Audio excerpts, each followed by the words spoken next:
Hey there, Debbie crew, it's me, John, with finally sound that you can hear. I know it's crystal clear at this point and not garbled and all messed up and buzzing everywhere.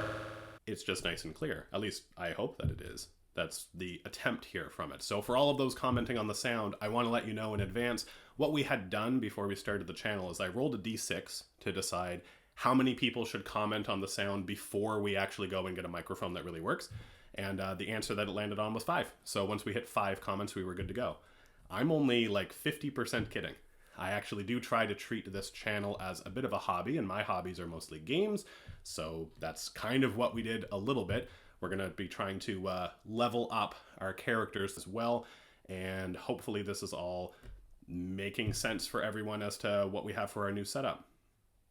At the moment, as we can see here, we've got a bit of a better setup. I've got some of my more personal accoutrement here, and hopefully you guys can give some feedback on the channel. And for those who have already subscribed, thank you so much. For those who are leaving comments, thank you so much for those as well. For those who have liked the videos, thank you as well. For those who haven't done any of those yet, what's wrong with you? Come on, like the video, subscribe. Come on, we're all here. Let's have some fun together. What I've been spending my time pondering my orb about most of the time here is still on the OGL. Not a lot of new news on that yet, because the news we've had over the last couple of days is so surprising and so flabbergasting and potentially so complete for this story, all things considered, that at the moment there's just not a lot more happening in that realm. So as new news comes up, I'll definitely be jumping into it, but for the moment, I've got a little bit of a philosophy question that's related to this overall. And this sort of came to me as I was going through mostly Reddit comments, but it's the same on Twitter, it's the same throughout the rest of the community, about everyone's impressions about what's happened with the OGL and with Creative Commons now, as 5.1 moves into that, and as pretty much the entirety of 5th edition Dungeons and Dragons and everything back would now be under that. And I know that might be different for 6th edition and for 1D&D as that comes out in the future, but for now, we're kind of sitting in a good zone where we have this to a conclusion. And what are people's sentiments on that? And I find it very interesting that in general, we're all over the map. There are people who are saying this is more than they could have hoped for, and they're celebrating. It's just a plain win for them. This is exactly what they wanted to see. They got that and more, and they're happy. And I'd say that's an accurate opinion to have. That seems perfectly reasonable. There are other people saying, too little, too late, it doesn't matter. The fact that anyone questioned opening the OGL in the first place is just done for me, and I'll be leaving Dungeons & Dragons either when I wrap up this campaign or immediately. Also, fair opinion. None of this is about a judgment on an opinion. It's more about the fact that these opinions are all over the map that I find really interesting. You've got other people stating, I would consider trusting Wizards of the Coast again, but only under certain conditions. For example, I'd want to see how good the next products actually are. If they're good enough, maybe I don't want to support Wizards of the Coast, but I won't have any choice if the content is really good. You've got other people saying, I'm happy to continue playing 5th edition forever, because there's already so much of that that's going to be under Creative Commons. I will not touch anything new from Wizards of the Coast, though. I'm happy to play the games that people want to play that are already there, but I don't want to give the company any new money. There are other people saying Wizards of the Coast needs to fire certain people or everyone across the board. They need to spin off Dungeons & Dragons as something separate. They need to spin off Wizards of the Coast as something separate from Hasbro, if you believe this was Hasbro's issue. They need to make sure that the people laid off are all within Dungeons & Dragons, or 0 of them are within Dungeons & Dragons, because they're saying this is a corporate decision, not the fault of the people that are actually working on the game itself. In other words, if you can imagine an opinion, someone out there seems to have it within the community. And I find that really interesting. A, because I'm relatively new to the Dungeons & Dragons community, and boy did I pick a fun time to get involved in this here as well. So I want to thank you all for the warm welcome on this game that is possibly falling apart. If that's my fault for joining here relatively recently, then I'm not sorry. I would still join it anyways, so too bad if it's my fault in some sort of karmic way. If not, though, what I find really interesting here is, usually in my experience, when people have a couple opinions, when there's 1 or 2 general consensus opinions, you can argue the merits of those opinions, but people sort of line up behind those sides and they kind of decide what the right answer is from there, or we just agree to disagree. Think any political discussion that happens, for the most part, there's one or two key opinions that people have, and people line up on their sides. They pick the one that's there. Sometimes, occasionally, I understand through history, people actually came to a decision that way, but it seems like in modern politics, we just agree to disagree loudly and often and perpetually. If you have like 8 reasons, though, or 8 possibilities that would change everything, I'm aware it's different people that have these, but what happens if there's like 8 different camps that people want to join into? At that point, is it a situation where there's a lot of cognitive dissonance going on? And what I would mean by that is, I'm aware that it's early days and we're all in the fog of war. So some of these opinions might coalesce into some of the group opinions. And if it goes down to 1 or 2, then I'll rescind that and say it's just the fog of war. But if these mixed opinions about what we do with Wizards of the Coast and what we do with Dungeons and Dragons and their competitors in general now stay the same, that as a community, everyone has their own disparate opinion that's not coalescing together, that might tell me that there's a lot of perpetual confusion going on and that people don't know what to think of that. And I find those kinds of psychological traps really, really interesting. The one that I want to pick on today, and pick on meaning I don't think it's wrong, I just don't see how this would result in a solution that would make sense to people, and hopefully be able to take that argument and sort of shove it away so that we can get down to a point where there are a couple of opinions left so that I can try to figure out whether I should like Dungeons and Dragons, whether I should hate them, whether the community is going to be growing in the future, or whether they'll be shrinking. Because at the moment, I don't know if I should be jumping into this, if I should be jumping into Fate, if I should be jumping into Pathfinder, or if I should avoid the entire thing like the toxic miasma that it looks like. Not really sure. And I'd like to have some clarity on that for myself, and hopefully, along the way, provide some clarity for other people too. So, my favorite argument, and favorite meaning the one I kind of want to pick on today, is anyone who's of the opinion that if we got rid of certain people at Wizards of the Coast, that would make it better. There were certain people within Wizards of the Coast who made this decision, who either leaked the OGL 1.1 or created the OGL 1.1 in the first place, that caused this entire situation to run into the problem that we have today. If we got rid of those people, the next people, or the ones that are left within Wizards of the Coast, would be fine. In other words, maybe, for example, you could get rid of the CEO of Wizards of the Coast and promote someone who actually cares about the game.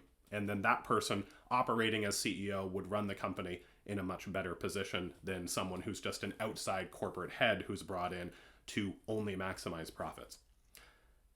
And I'm wondering if those people know how a company works at all. To help answer that question a little bit here, I think part of the issue is people are imagining it is a company decision that's happening, and that it's people making a company decision as opposed to a company making a company decision. To try to help wrap your head around that, consider this for a second. Who's in charge of Canada?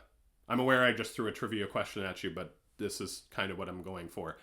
Who's in charge of Canada? Not the person, although if you know the person, that's fine, it'll satisfy the answer too. Many have probably said the Prime Minister. You might have said the President if you don't know how Canada works, that's fine. We don't have a president.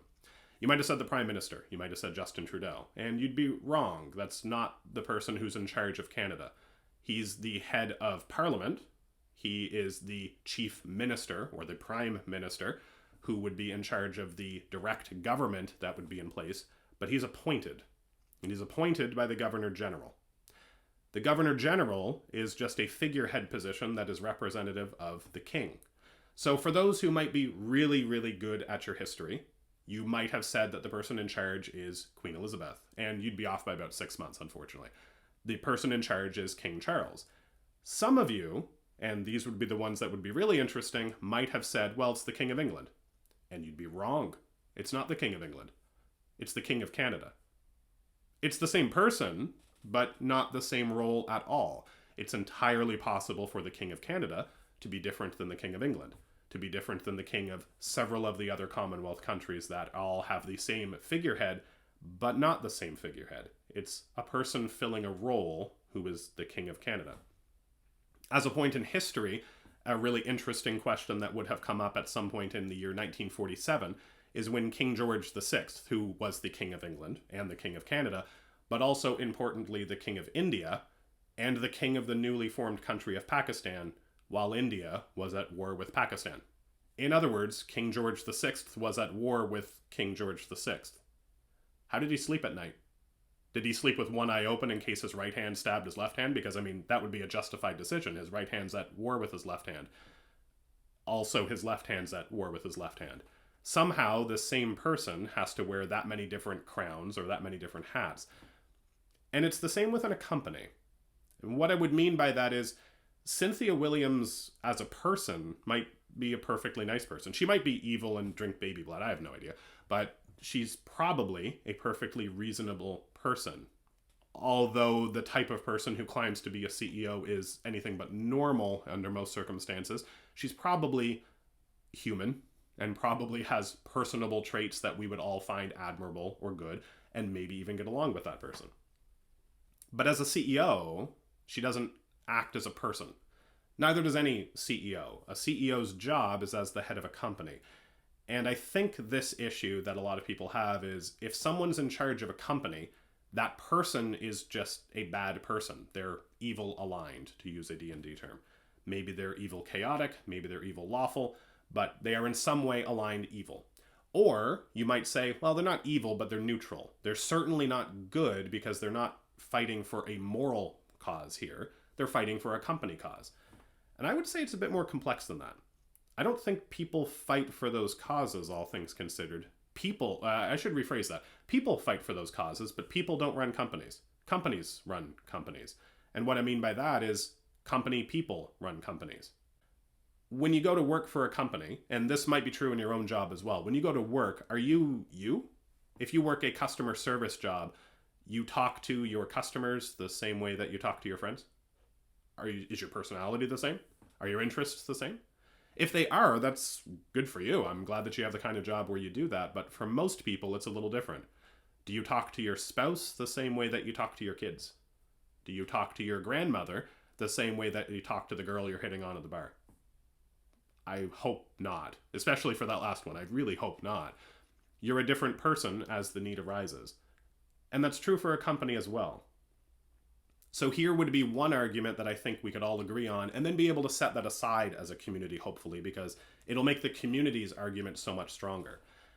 You can be out for blood against Wizards of the Coast. It is no skin off my back. Get rid of everyone at Wizards of the Coast if you want to. It does nothing to me. Whoever you replace them with would have done exactly the same move. Including someone who created Dungeons and Dragons, someone who is their most diehard fan. If that person's running the company and seeing the internal financial information and understanding that in order to run any company, you're responsible to the board. If you are a big enough company that is a board, you're responsible to the shareholders. You are responsible to the customers, but only in the sense that you need to increase the number of customers and the number of sales that you have. You don't really have the ability to care about the customers beyond that. When you leave your job at 5 or at 9 p.m. if you're doing a great job as a CEO, or at 2 p.m. if you're doing a differently great job as a CEO, depending on how the context goes, you might take off your CEO hat and put on your DM hat if you're someone who works for D&D. You might put on a completely different hat where you're just a mom or a dad or someone's friend or someone caring for a sick relative. My point in this is not to give sympathy to Cynthia Williams. She doesn't deserve it. She doesn't want it. She's a CEO. She's operating the way a CEO does. Nor is it to blame anyone else at Wizards of the Coast or to give them credit. That's the wrong approach. A company doesn't deserve credit or blame. It's just a vehicle to make money. That's all it does. The company's decision here would have been the same no matter who was in charge. Consider for a second that Wizards of the Coast had, as near as I can tell, secret internal links leaked to the public. Once that's happened, what do you do? Do you go to the public and say, hey, like, we did talk about it in a meeting, but we weren't actually going to reverse OGL 1.0. We did draft things, but we weren't going to do it. For the record, I say that and it sounds like it's almost sarcasm, but it's not. I've worked for tons of large companies, for tons of Fortune 500 companies as well. I've done contract work for them and I've worked directly for them. Do you have any idea how often large companies draft things that are illegal? They draft it because they don't always know that it's illegal. I'll give you an example. Sometimes as a money manager, You will say, here's a way to make a lot more profit.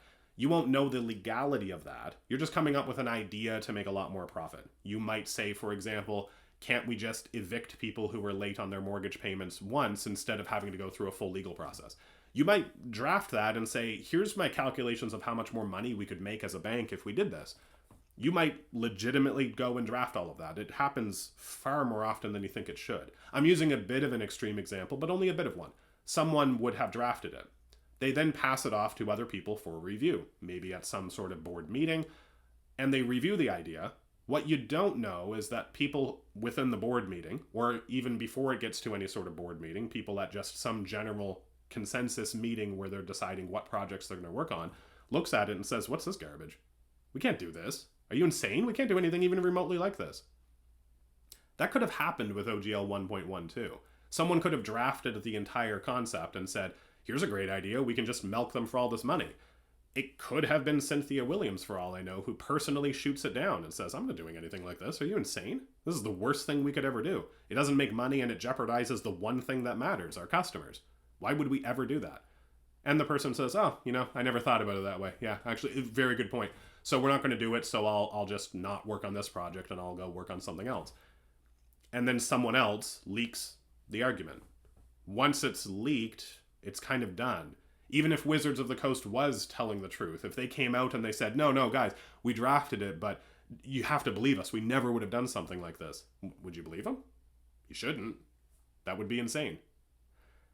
I don't have evidence that anything like that happened, but my point here is, if we got rid of all of those people, would Wizards of the Coast be a better run company that would never have done something like this, that led to this disdain for the community, or what appears to be this disdain? Yes. No matter how you run it, a company is going to do this in the position that Wizards of the Coast is in. The fact that they reversed it to put everything under Creative Commons, or reversed it as well as they possibly could, is very surprising to me, and certainly not something that every company would have done in this situation. Does that mean that you should forgive them? No. I don't think you can forgive a company. Meaning, I don't think you forgive or don't forgive a company. It's just a vehicle to make money. If you got rid of the people involved, I don't think you should forgive them either, but if you got rid of those people, a different group of people are going to do exactly the same thing going forward. I think instead what you should do is recognize that a company attempted to make a move here to make money, and they either poorly calculated, or they have a much longer term strategy that we just don't know about yet. It's early days. We'll probably figure more of that out as time goes on. But that's what I've been spending my time thinking about now, is looking at all these different arguments. How do we shoot down the weak ones and get left with the strongest argument for the community to go forward with? And I think the argument that Wizards of the Coast could remedy some of this situation by getting rid of some of the executives responsible for this decision is too short-sighted and a waste of your energy. If you demanded it, you'd probably get it at this point. It just wouldn't make a difference for you. The next executive filling the role will do exactly the same type of decision, and will just continue down the path that Wizards of the Coast thinks would be the most profitable. The best path, if you want them to change course, is to show them how the new course would be more profitable than their current one. You guys are well on the way to that. As a community, we're doing that at the moment. We're showing them where the real value could lie. And I'm hoping that I can help uncover and show some clarity on where that real value could go to as well. Until then, we're going to end the video here for today. Let me know how the audio quality is fixed, because I'm sure it's a lot better than it was. And let me know what other things you'd like to see on the channel as well. I'll try to take everyone's comments seriously, try to do that content as best as we can through this too. And until then, we'll see you next time. Cheerio.